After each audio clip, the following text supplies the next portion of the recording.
本当にみんな満足して来てくれんやろか。第一はお客さんの満足度やな。評価すんのはお客さんやからな。よっこちょっと。これも本当だ。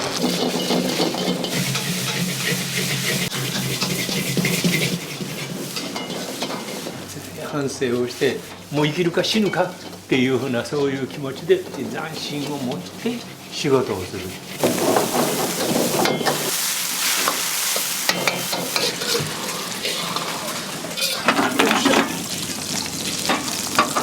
果てしなく料理の道はあると思うので、あと10年はやりたいの。80まで。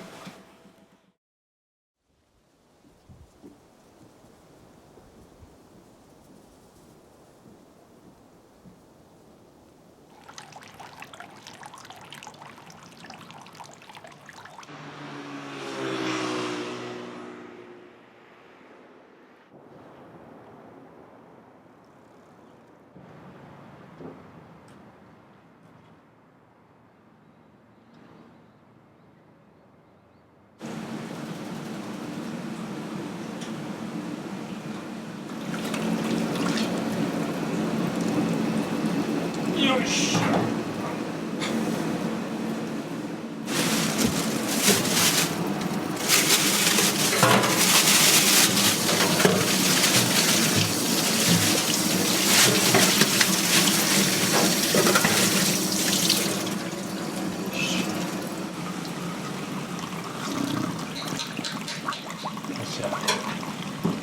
ミンチにしてもらったやつ、ガラの骨やらね。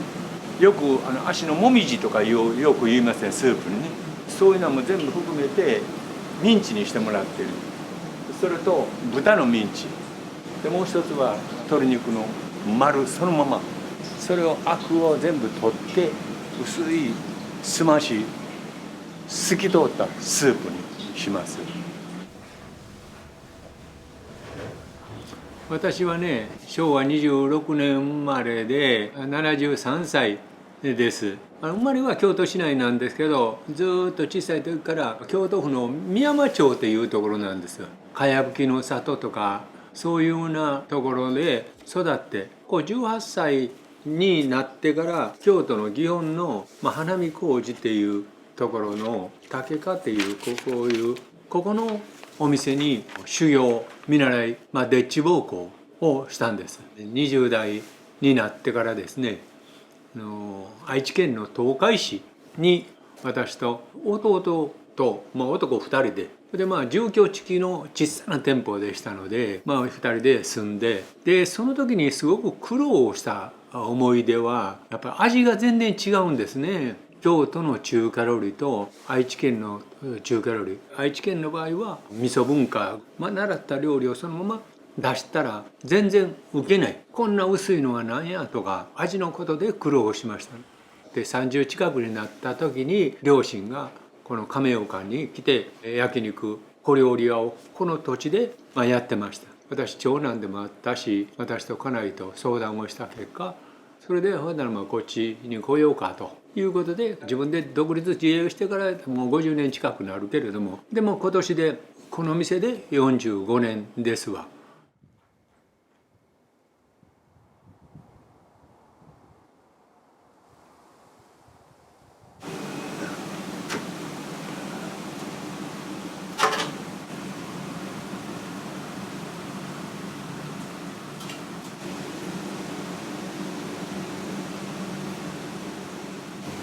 よし。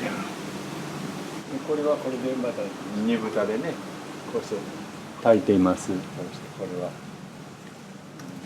味付けがこっちとこっちとまた違うのでな、使い分けをしてますね。よし。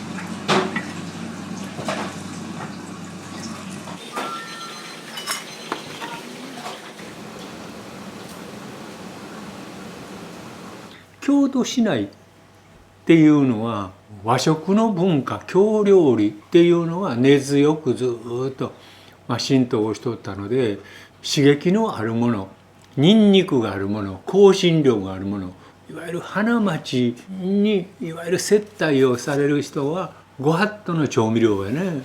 それこそ刺激を求めてからしをつけたりするけども、薄味でするっていうふうなことがまず大きな特徴でもあるし、7、80年ぐらいのもんかな。それこそ神戸長崎みたいにもう100年ほどずっと中華料理の文化が浸透してるのとはちょっと土地柄がわけが違う。その中でもやっぱり自分はこうして習った料理、こうして京都の料理を堅くなに守りつつですね、守りながら半分はそれ守ってる竹家のやり方、ニンニクが少なく薄味のっていうようなことも守りつつ、右半分は亀岡独自のいろんな刺激を使ったり、ニンニクを使ったり、豆板醤を使ったり、そういうふうにしてヒット商品はこうしてやってみたりっていうふうなことをやってるこの頃ですね。メニュー作りについては。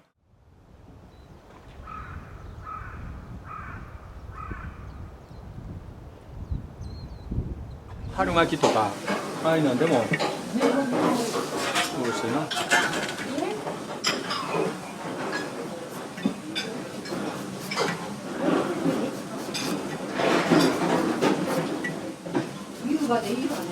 こうしてもう薄く薄くこうして薄く薄くな。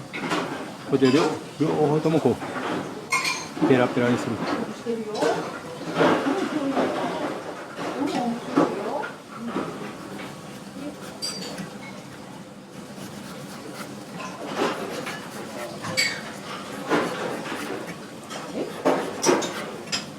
よっしゃ。そしてこれもな。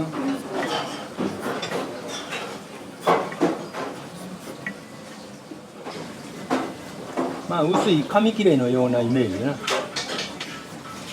まっすぐまっすぐ。そしてここにこうして並べて、今度はこれをそして糸入れるの。これ糸になるんだ。さあこういう状態。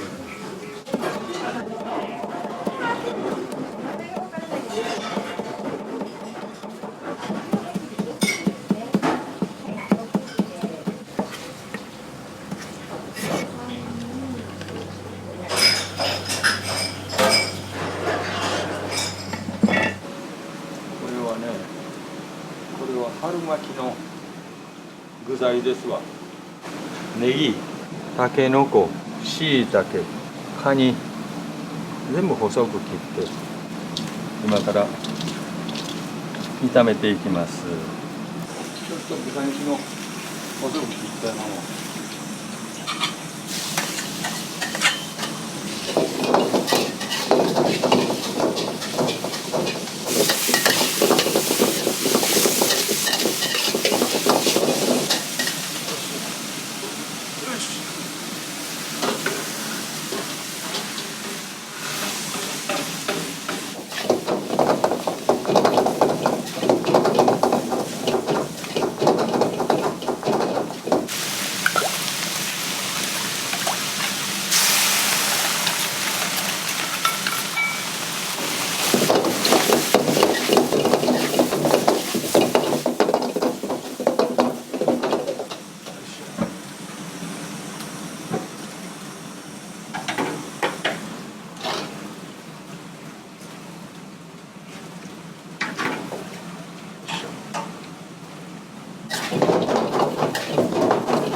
これを冷ます。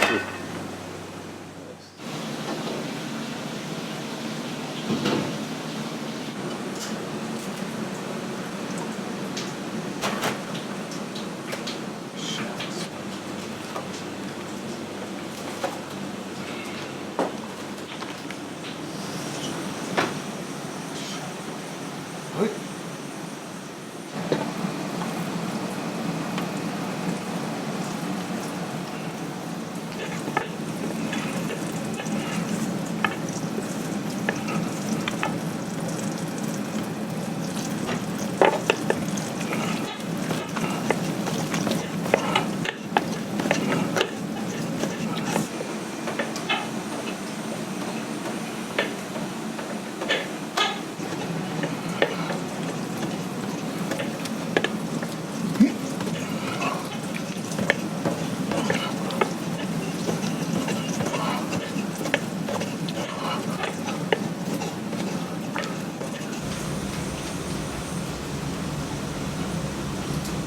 何をされてるんですか？春巻きの皮、卵、小麦粉、片栗粉で水を入れて、でよく耳たぶぐらいの硬さに強く練って、濃度はもう長年の経験で、その時のこう気候、湿気が多いとかそういうことも含めて水の量を調節して、まあ一応これで置いといて、春巻きはもうこだわりがあるので、なかなかこんな缶は市販では売ってない。値段も高いからな。普通やったらよく春巻き300円400円でちっちゃなミニ春巻きがありますけど、私とこは1000円やからちょっと大きいし、京風の春巻きやな。ここにこだわってる店も何軒かあるけど、もう数少なくなってきてるけど。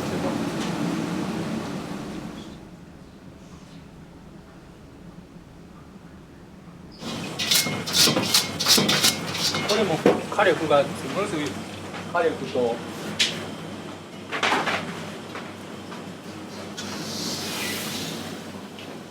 タイミングが。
石黒さん帰った？まだいるんじゃないかな。わからん。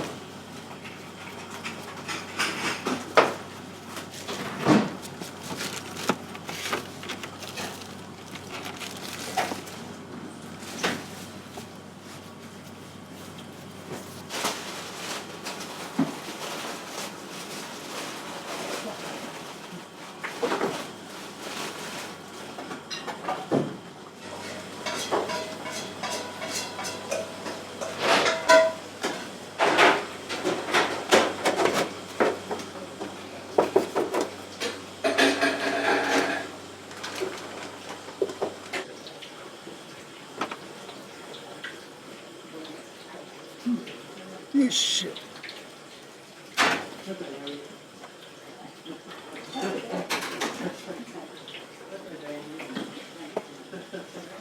よし。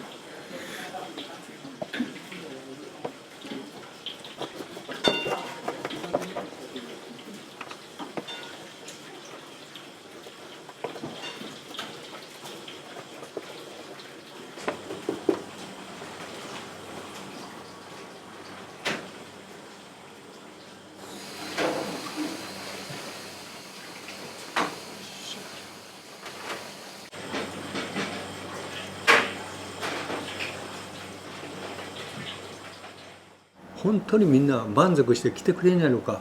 そのためには僕らのできることは一人一人聞くんやなしに、あそこ行ったらこの予算でこんなもんやってくれた、それやったらいやいや言ったけどよかったやないのっていうふうなことを心の持ち帰りのお土産として持って帰ってもらったら、まだまだ家族で行こうかとか、そういうことを考えてお料理を作るということをやってから人参の切り方でも見とったら、僕ら見とったらすぐ分かりますよ。これは型でやってんやな、やっぱりこう包丁って手作りでやっとんやなとか、たけのこでも時間かかってあんな細く切って、そっから春巻きができているのか、そういうようなことを考えて、それやったらこういうふうな冷凍の春巻きはなしに、そこの春巻きはちょっと高いけれどもそれを目的で家族で行こうかとか、そういうふうなことを常にこれからのテーマというか大事にしてるというか、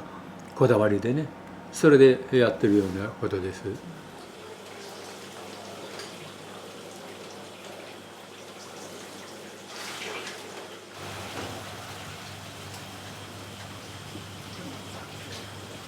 こ大事なところや。ここパンクせないようにしっかりと揚げる。空気穴をちょっとこうして焼いといたら、膨張した時に、はい、こ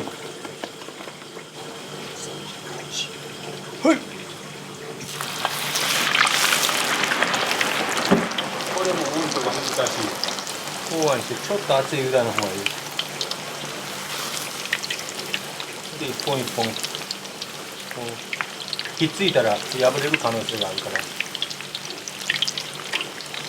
うしてゆっくり半分だけ火を通す。さつまいももこの頃に、そして冷蔵庫で保管しておく。で注文通ったらそれを揚げてきっときつね色になるように、こんな色よ、これぐらいの色。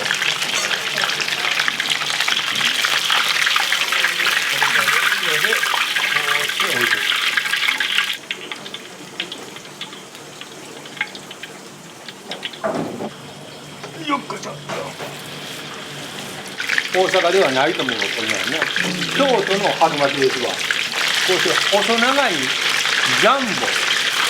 それで中の具材にこだわさっき見てもうたたけのこ、あれを細く切ってね。春も巻いてるんです。春を巻いてる。はい。たけのこは春のものです。たけのこを巻いてるので春巻きなんです。春を巻かないと。京都の祇園で見習いをして、そこで教わったで、そのままのレシピだけども、こう亀岡で商売やってから自分で考えたのは亀岡牛ガーリックチャーハンとか、味噌ラーメンも立川はなかったから、それはもうこだわりの必勝商品だな。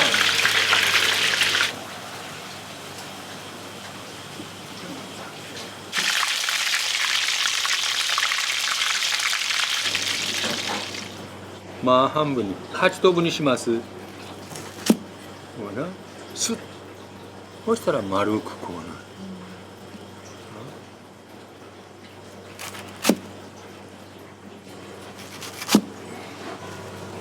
包丁の切れ味にもよるしな。そしてこ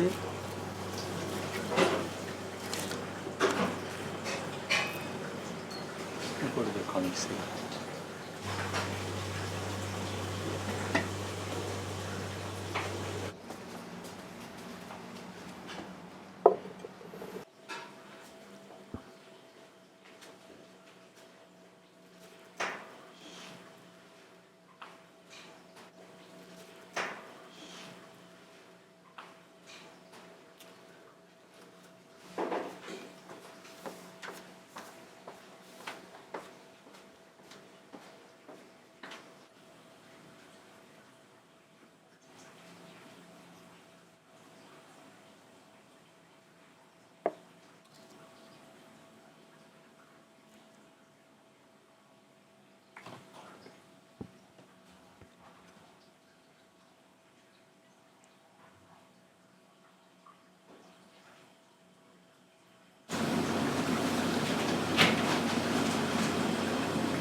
こす反省やな。常に反省をしてちゃんときちっと打った後に斬新をして、まあ昔は剣道の場合はいわゆる刀から来とるから、もし相手が刀で切って死んだと思って油断しとったら生き返ってバーンやられる場合があるから、刀で切ってもしムクムクと立ち上がってきても面が当たったと思ってもグッとほんまに大丈夫やな、もう生きるか死ぬかっていうふうなそういう気持ちで斬新。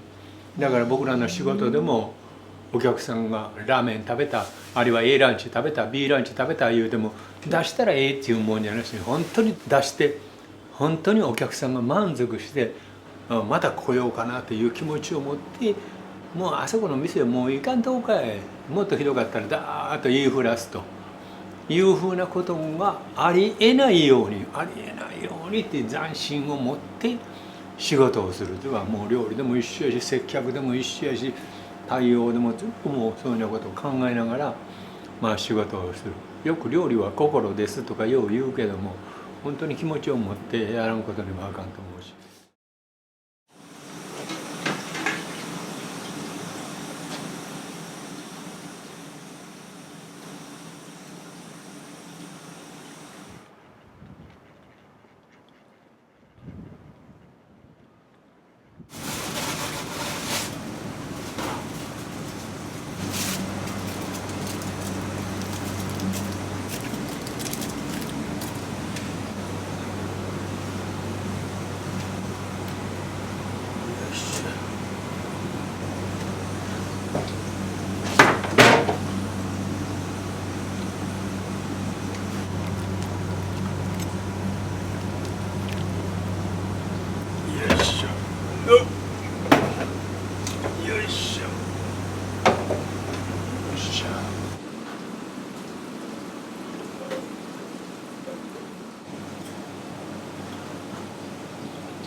よっしゃ。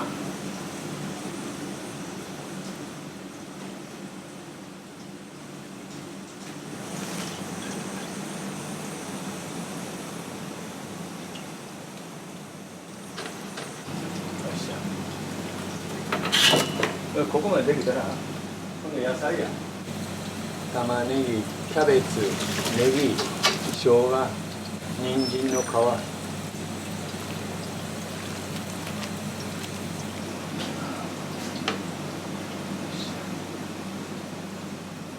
奥様は朝は買い出しに回ってらっしゃる。そうですね。亀岡はね、地野菜がね、とっても美味しいんです。だからもう野菜でももうあっち特売日行ったり特売日を狙ってあちらこちら、もう本当に美味しいですから、もうそれをぜひお客様に提供したくて頑張ってます。亀岡は京野菜言うてね、だからその辺の地元の野菜もすごく人気もあるしね、で値段のこともあるしね、中央市場から仕入れるんやなしにちょっとこっち行ってあっち行ってそのやってくれてますね。マスターのお料理の味をバックアップしてくれる野菜ですね。はい、同じお料理でも味が格段にお野菜次第で上がりますね。はい。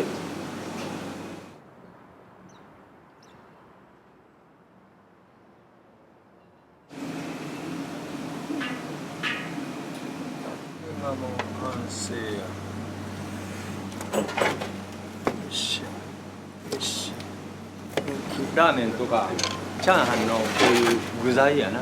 でラーメンでちょっと脂身が好きな人がおるので、そういう場合はこれで。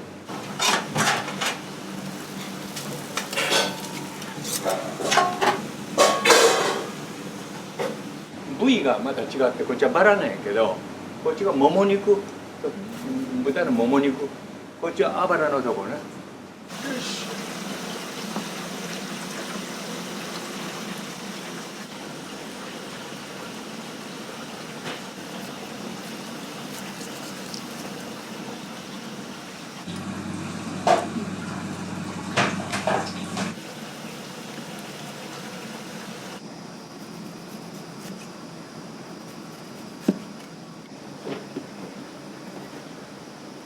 さあ、あなたたちちょっと試食しなさい。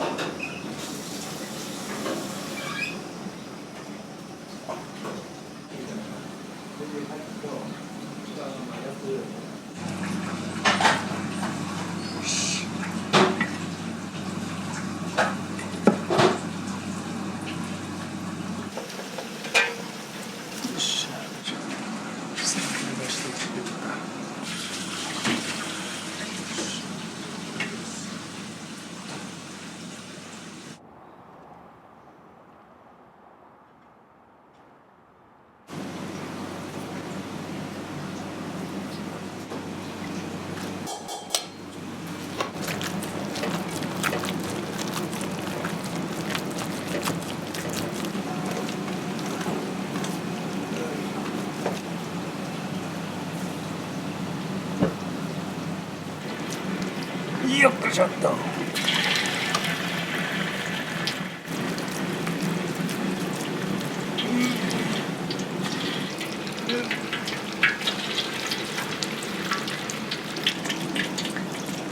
し。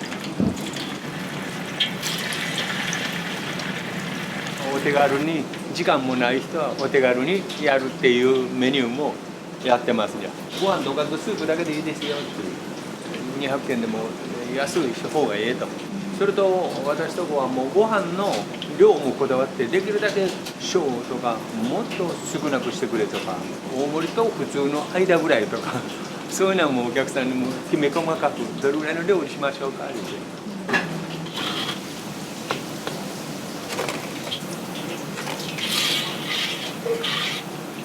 はい、これでこれは一旦完成。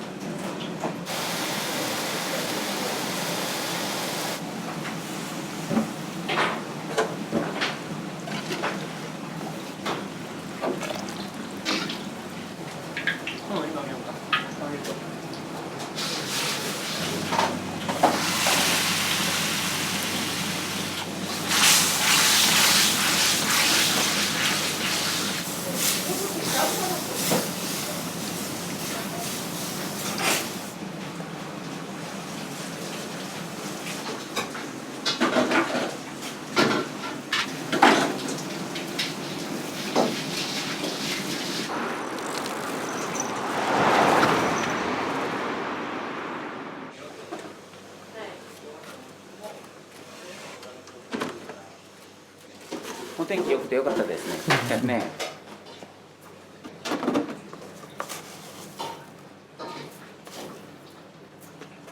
これはね、ウーロン茶とジャスミン茶を混ぜて、やっぱりウーロン茶だけだとどうしてもちょっと苦くなっちゃう。こっちだけだとちょっと物足りないみたいな。64か73ぐらいで、一番日本人が飲みやすい感じですかね。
普通の卵だけやったらちょっと黄身も入れると濃厚な感じで。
ターンするときにこういう塊をなくすように、そうかじゃあんまり潰しすぎたらご飯粒が潰れてしまうので、だからお寿司屋さんの職人からも聞いたんやけど、寿司握るときにあんまり硬くやったら寿司のバラバラ感がなくなるから、だからギューッと絞ってなんかふわっとしたら、チャーハンでも一緒ですわ。もうこういうのでもあんまりゴタゴタゴタゴタやったらご飯の一粒一粒が潰れてしまうので、ふわふわっと優しく、そうか言うてこういう塊は良くない。でだから最初に手でよくさばいとくっていうことが一つと、あとはもう丁寧にふわふわっと仕上げる。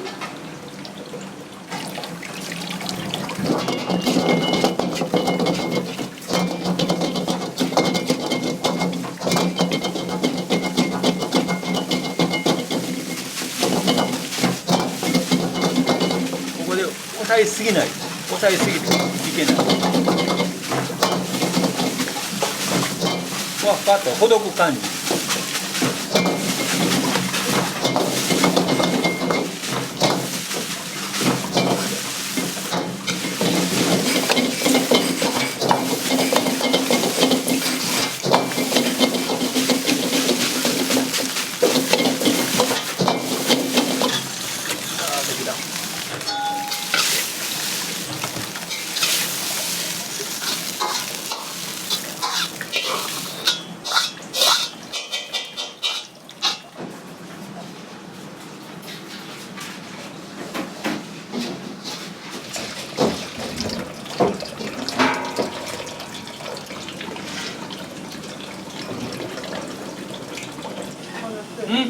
これは味なし。調理担当されるんですか？そうなんです。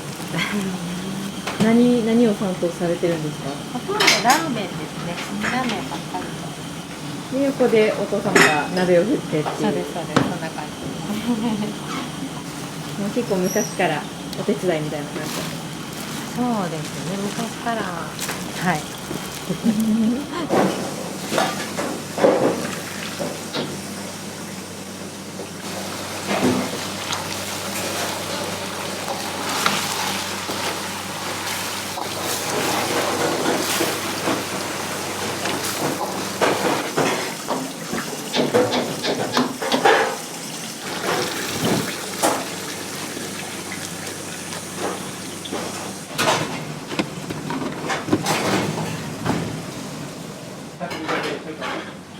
時間がないのでいちいちやない。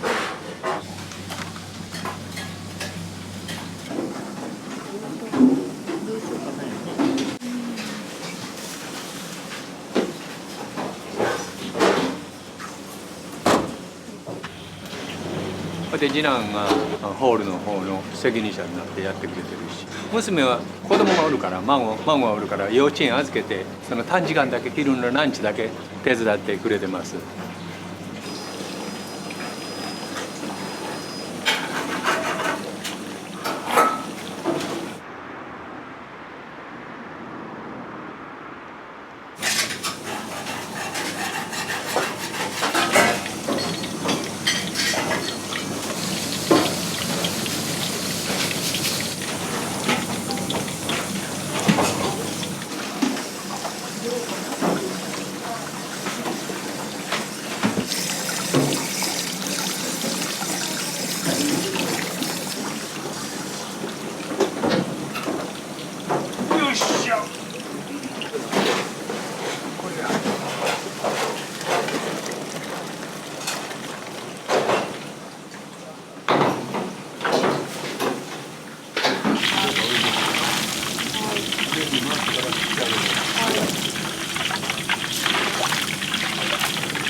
いらっしゃいませ、どうぞ。こんにちは。どうぞ。空いてる席どちらでもどうぞ。北京が1、ラーメンセットの味噌で1です。はい、じゃあ、OK。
これもこだわりがあって、ラーメンは白いところで、チャーハンは青ネギを作る。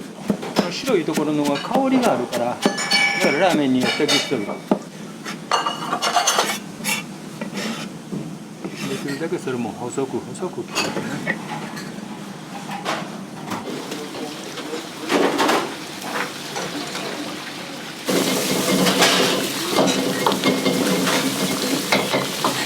味噌はね、こだわりの名古屋の赤味噌ですわ。これを使った味噌ラーメンで、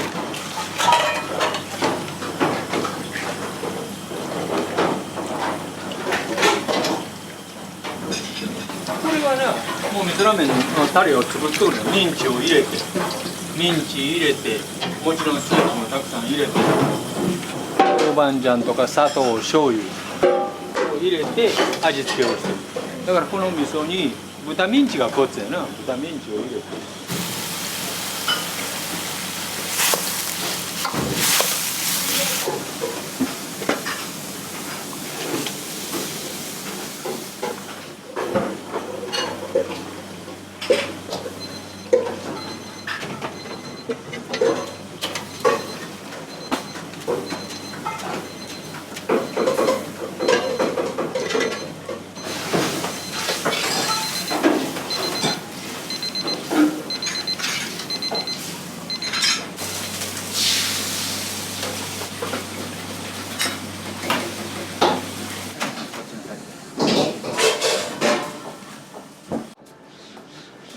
しますね。こちらラーメンセット3円ですね。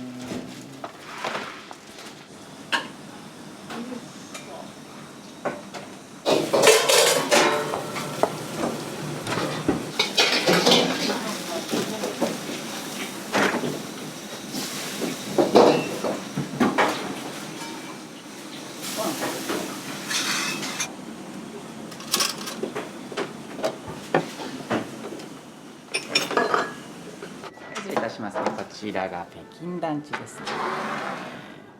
はい。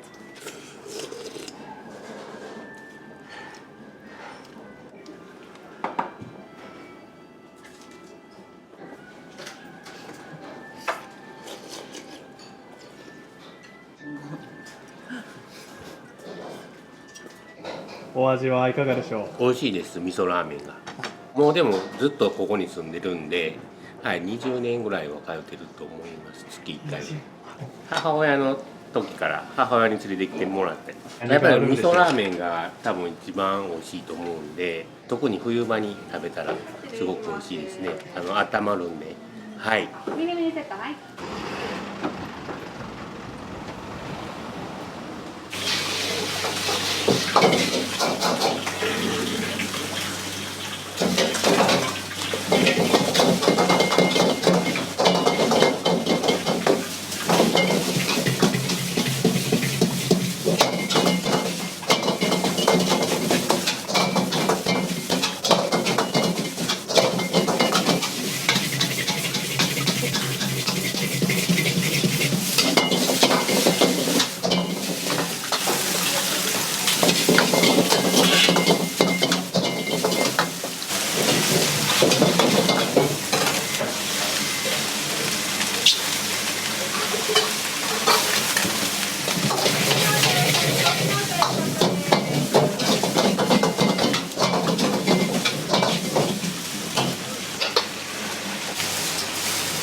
出て上がります。お手軽です。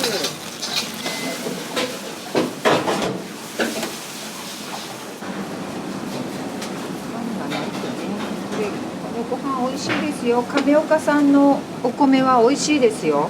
これうちはいいお米使ってるんで、まあコシヒカリ級の美味しいとこの別院の美味しいお米いただいてますのでね。そやけどもおばあちゃんの代からうちは付き合ってるから。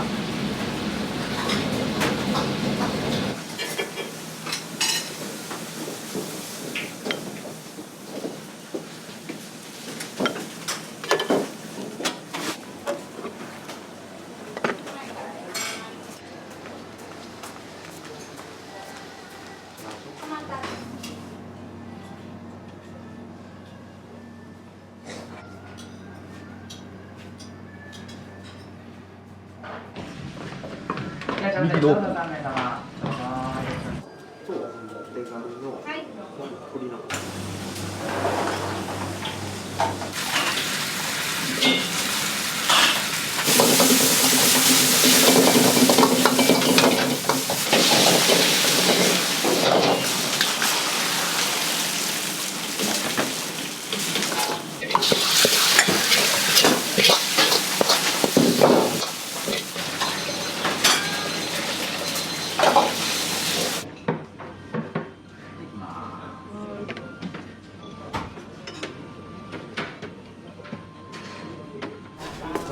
から失礼しますね。日替わり定食でございます。ありがとうございます。いっぱいついてるね。めっちゃいいですよ。美味しいんだ。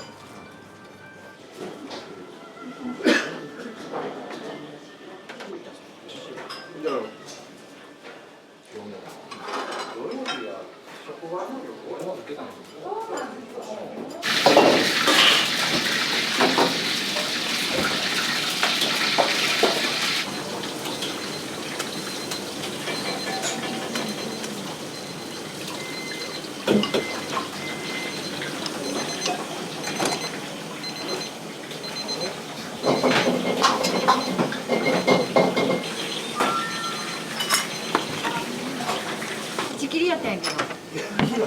言う忘れてた。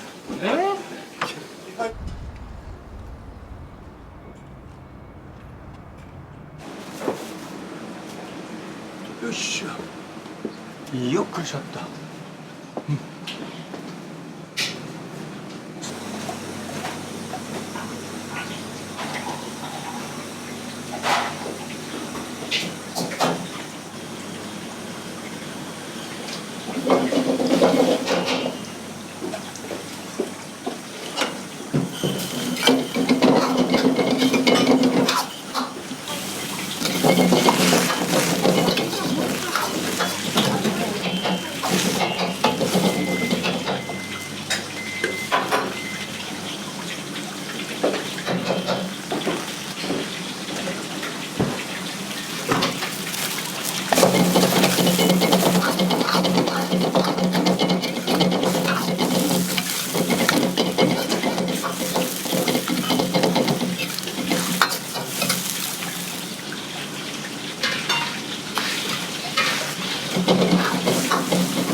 豚肉と野菜の煮付け。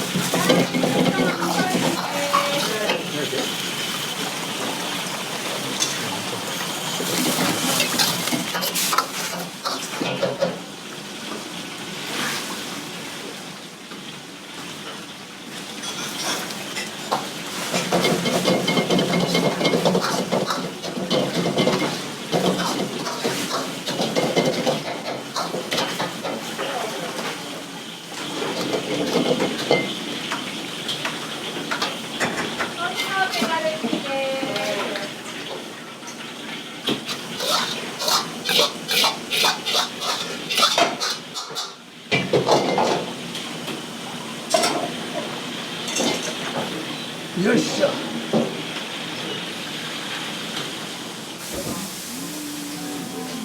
鳥のお手軽がいい。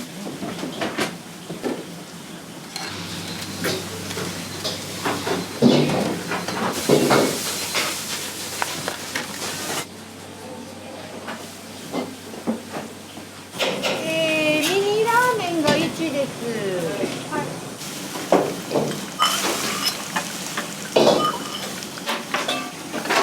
ミニラーメン入れます。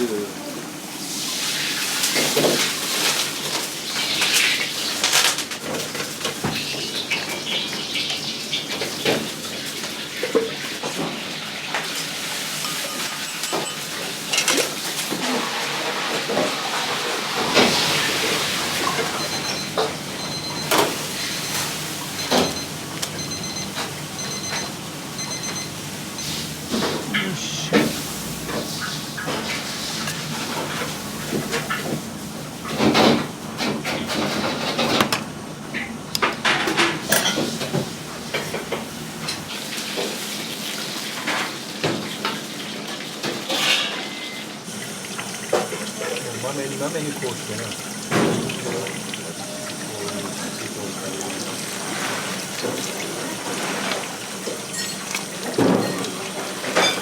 ここまで透き通らせるコツみたいな。それはもう油をこうして豆に取ることと火加減やな。絶対グラグラ沸かしたらあかん。こうポコポコ沸いてるでしょ。ポコポコとな。微笑むという表現をする。ニコニコニコニコ笑うようなスープをね、ニコニコニコニコグラグラグラグラ言うたらスープが怒ってる感じで、もう微笑むような感じでこれボロボロ全部もう通して濁らすところもあるけど。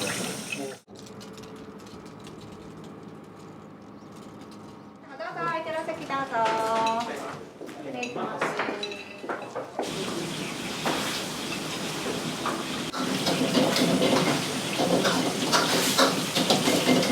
北京が2、ミニ麺付きで2、単品餃子1です。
これはね、もう前日注文です。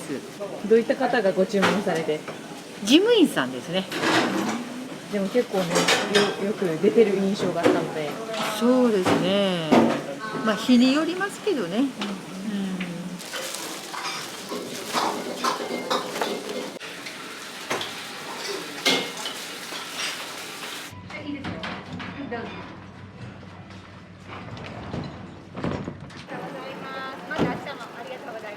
ありがとうご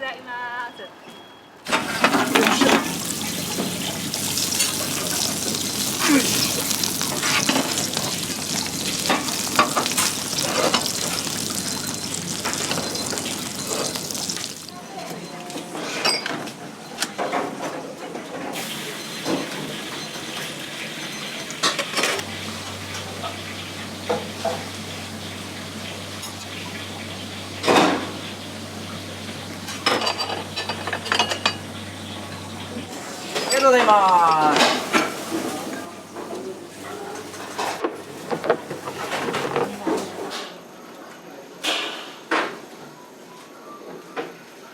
お昼来てます。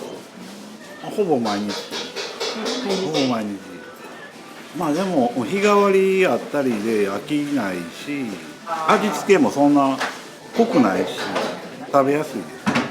バランスも取れるし、どうしても好きなものばっか食べてしまうけど、ここやったらまあ選んで食べれるから飽きがこず、食べます。あんまり辛くしんといてって言うたら辛くないように作ってくれはるし、なんか嫌いなもんあったら初めに言うといたらそれなしで作ってくれはるし、どうもありがとうございま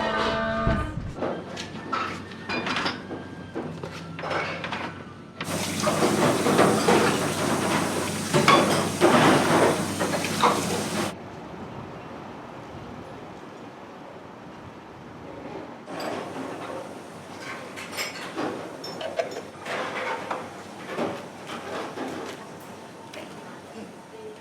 ラス300円。300円。コーヒーまでがやっぱりランチというか。あ、そう、ここで飲むんがいい。食べた後に飲むんがいいし。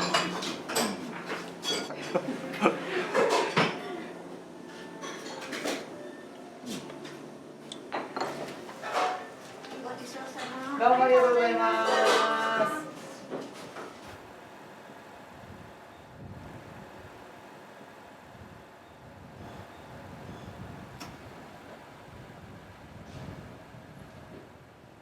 これかな、定和彦さんからな、今から20年ほど前のことやけど、関東の開店の20周年や言うたらな、ちょうど関東に来てくれてた時や、ほんならちょっとなんか書いてあげるわ言うて、山水画とこうコメント、文章をこれずーっとな読み返しては自分の原点のような気持ちでやってますね。ここでずっと住んだ時にやっぱり影響を受けた人はこの定和彦さんなんかも影響を受けましたわ。何十冊やった本出すたんびに「矢野さんこれ見て勉強せえ」っていうようなことを言うて、いつも私にプレゼントをして、でもちろん定さんも亀岡で用事があって来た時にはここ寄ったり、大阪の梅田に行った時には定さんのお店に行って定さんのお母さんとか奥さんとか親しく、家族ぐるみで親しくさせてもらったり、阪神大震災の時はボランティアの大鍋大会をしたりとか、そういう影響力もかなり大きな。でお料理の方の勉強も定さんがこんな料理どうやろう、あんな料理どうやろうっていう、やっぱり勉強していかんことにはっていうふうなことを言って、で私もいろいろずっと聞いたり学んだり、まだまだ勉強をしていかんことにはお料理はね、それこそどうやないけど、やっぱり自分の道はもう果てしなく料理の道はあると思うので、今でもよくテレビとかそれこそ YouTube とかそういうのを見るとやっぱり勉強になることもいくつかはありますわ。ああこういうやり方もあんのかっていうふうなことも自分で気づく、再発見をするっていうふうなこともよくあります。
これは雪の結晶みたいな、雪の結晶な。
餃子は大体1日何個ぐらい仕込まれますか？餃子1日100万個王将ですけど、そんなことはないですけど。餃子そうですね、毎日仕込むわけじゃなくて3日に1回ぐらいですね。毎日仕込んでいって、50人前ぐらいやって3日で50人前ぐらい出る感じですかね。1人前何個になるんですか？1人前ね8個ですね。1人前ちょっとちっちゃいんですよ。小ぶりなんが8個。400個から500個ぐらい。そうですね、400から500。キャベツの他にはどんなものが？キャベツは豚とかニラとか、ニンニクはちょっと少し少なめですね。だからあっさりしてますね、本当に。あっさり餃子。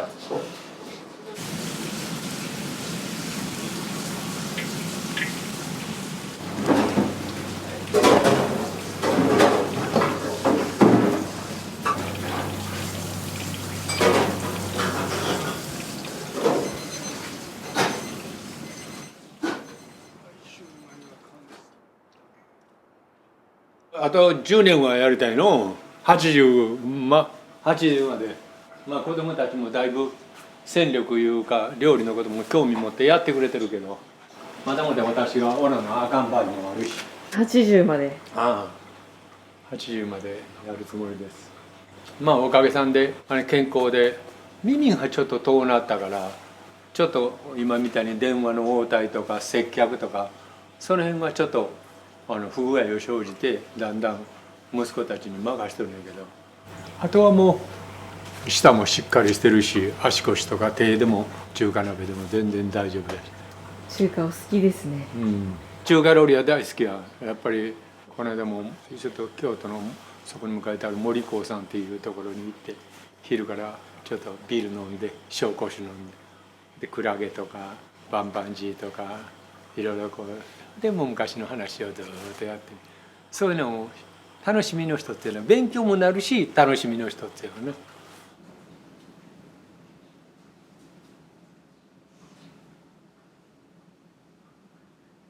大切にしているところを言うたら、やはり第一はお客さんの満足度やな。お客さんが一番この金額でこの味でこのスピード感でこの接客でっていうふうなことを評価するのはお客さんやからな。次男息子がホール中心になってやってくれてるけども、熱いお茶の出し方でもこだわりを持って、朝ちょっとウーロン茶とジャスミン茶とブレンドをしてちょっと熱いめに入れて、この温度はどうやろうな、食事した後にまた熱いお茶を海外しくやってくれているし、満足度っていうことが一番大切にしてるけど、それだけではあかんしな。やっぱり働いてる人がやりがい、生きがい、手応え、自分の立ち位置、私がこうやっとるからこの店のこの角度からこれをやっとんやとか、いわゆる勤務してる人の満足度っていうふうなことも大事。